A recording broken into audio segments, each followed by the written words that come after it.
రాజుల రెండవ గ్రంథము 23వ అధ్యాయం. అప్పుడు రాజు యూదా పెద్దలనందరినీ యెరూషలేము పెద్దలనందరినీ తన యొద్దకు పిలువనంపించి యూదావారినందరినీ యెరూషలేము కాపురస్తులనందరినీ యాజకులను ప్రవక్తలను అల్పులనేమి గనులనేమి జనులందరినీ పిలుచుకొని యెహోవా మందిరమునకు వచ్చి వారు వినుచుండగా యెహోవా మందిరమందు దొరికిన నిబంధన గ్రంథములోని మాటలన్నిటినీ చదివించెను. రాజు ఒక స్తంభము దగ్గర నిలిచి యెహోవా మార్గములయందు నడిచి ఆయన ఆజ్ఞలను కట్టడలను శాసనములను పూర్ణ హృదయముతోనూ పూర్ణాత్మతోనూ గైకొని ఈ గ్రంథమందు వ్రాయబడియున్న నిబంధన సంబంధమైన మాటలన్నిటినీ స్థిరపరచుదుమని యెహోవా సన్నిధిని నిబంధన చేయగా జనులందరూ ఆ నిబంధనకు సమ్మతించిరి. రాజు బయలుదేవతకును అషేరా దేవికిని నక్షత్రములకును చేయబడిన ఉపకరణములన్నిటినీ యెహోవా ఆలయములో నుండి యువతలకు తీసుకుని రావాలనని ప్రధాన యాజకుడైన హిల్కీయాకును రెండవ వరుస యాజకులకును ద్వారపాలకులకును ఆజ్ఞ ఇయ్యగా హిల్కీయా వాటిని యెరూషలేము వెలుపల కిద్రోను పొలములో కాల్చివేసి బూడిదను బేతేలు ఊరికి పంపివేశెను. మరియు యూదా పట్టణముల యందున్న ఉన్నత స్థలములలోనూ యెరూషలేము చుట్టూనున్న చోట్లలోనూ ధూపము వేయుటకై యూదారాజులు నియమించిన అర్చకులనేమి బయలునకును సూర్యచంద్రులకును గ్రహములకును నక్షత్రములకును ధూపము వేయువారినేమి అతడు అందరినీ నిలిపివేశెను.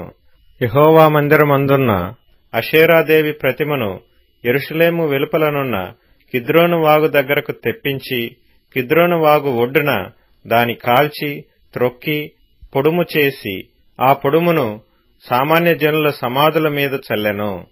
మరియు యెహోవా మందిరమందున్న పురుషగాముల ఇండ్లను పడగొట్టించెను. అచ్చట అషేరాదేవికి గుళ్లను అల్లు స్త్రీలు వాసము చేయుచుండిరి. యూదా పట్టణములోనున్న యాజకులనందరినీ అతడు అవతలికి వెళ్లగొట్టెను. గెబా మొదలుకొని బెయేర్షెబా వరకును యాజకులు ధూపము వేసిన ఉన్నత స్థలములను అతడు అపవిత్రపరచి పట్టణములో ప్రవేశించు వాని ఎడమ పార్శ్వమున పట్టణపు అధికారి అయిన యెహోషువ గుమ్మము దగ్గర నుండు ఉన్నత స్థలములను పడగొట్టించెను.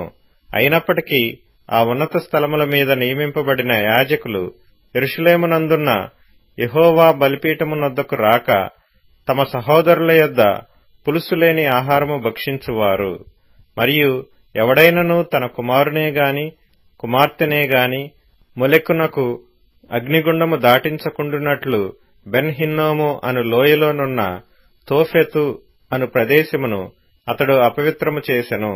ఇదియుగాక అతడు యూదారాజులు సూర్యునికి ప్రతిష్ఠించిన గుర్రములను మంటపములో నివసించు పరిచారకుడైన నెతన్మెలకు యొక్క గది దగ్గర యెహోవా మందిరపు ద్వారమునొద్ద నుండి తీసివేసి సూర్యునికి ప్రతిష్ఠింపబడిన రథములను అగ్నితో కాల్చివేసెను.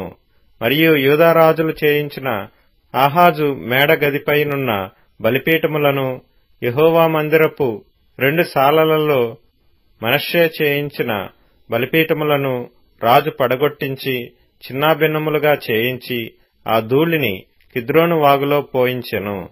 యెరూషలేము ఎదుటనున్న హేయమను పర్వతపు కుడి పార్శ్వమందు అష్టారోతు అను సీదోనీయుల విగ్రహమునకును కెమెషు అను మోయాబీయుల విగ్రహమునకును మిల్కోము అను అమ్మోనీయుల విగ్రహమునకును ఇశ్రాయేలు రాజైన సొలొమోను కట్టించిన ఉన్నత స్థలములను రాజు అపవిత్రపరచి ఆ ప్రతిమలను తునకలుగా కొట్టించి అషేరాదేవి ప్రతిమను పడగొట్టించి వాటి స్థానములను నరశల్యములతో నింపెను.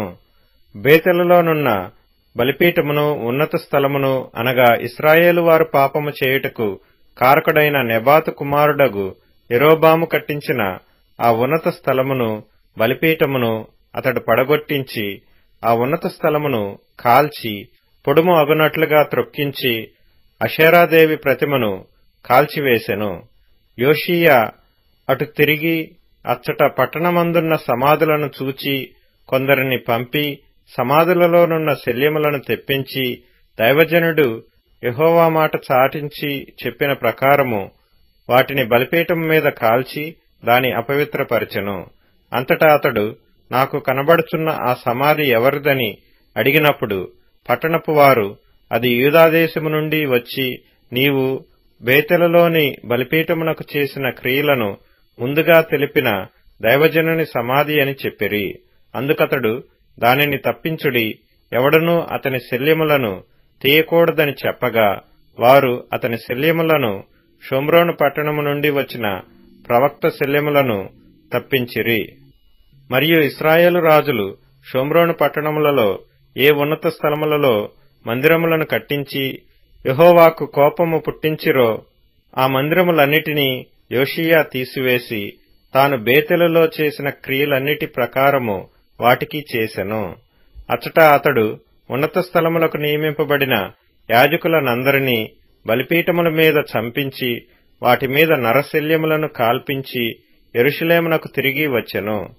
అంతట రాజు నిబంధన గ్రంథమందు వ్రాసియున్న ప్రకారముగా మీ దేవుడైన యెహోవాకు పస్కా పండుగను ఆచరించుడని జనులకందరికీ ఆజ్ఞాపింపగా ఇశ్రాయేలీలకు న్యాయము నడిపించిన న్యాయాధిపతులున్న దినముల నుండి ఇశ్రాయేలు రాజుల యొక్కయు యూదారాజుల యొక్కయు దినములన్నిటి వరకు ఎన్నడనూ జరగనంత గొప్పగా ఆ సమయమందు పస్కా పండుగ ఆచరింపబడెను. ఈ పండుగ రాజైన యోషీయా ఏలుబడిలో 18వ సంవత్సరమందు యెరూషలేములో యెహోవాకు ఆచరింపబడెను. మరియు కర్ణపిశాచి గలవారిని, సోదెచెప్పువారిని, గృహదేవతలను, విగ్రహములను, యూదాదేశమందును యెరూషలేమునందును కనబడిన విగ్రహములన్నిటినీ యోషీయా తీసివేసి యెహోవా మందిరమందు యాజకుడైన హిల్కీయాకు దొరికిన గ్రంథమందు వ్రాసియున్న ధర్మశాస్త్ర విధులను స్థిరపరచుటకై ప్రయత్నము చేసెను. అతనికి పూర్వమున్న రాజులలో అతని వలె పూర్ణ హృదయముతోనూ పూర్ణ ఆత్మతోనూ పూర్ణ బలముతోనూ యెహోవా వైపు తిరిగి మోషే నియమించిన ధర్మశాస్త్రము చొప్పున చేసినవాడు ఒకడునూ లేడు. అతని తర్వాతనైనను అతని వంటి వాడు ఒకడునూ లేడు. అయినను మనష్షే యెహోవాకు పుట్టించిన కోపమును బట్టి ఆయన కోపాగ్ని ఇంకను చల్లారకుండా యూదా మీద మండుచునే యుండెను.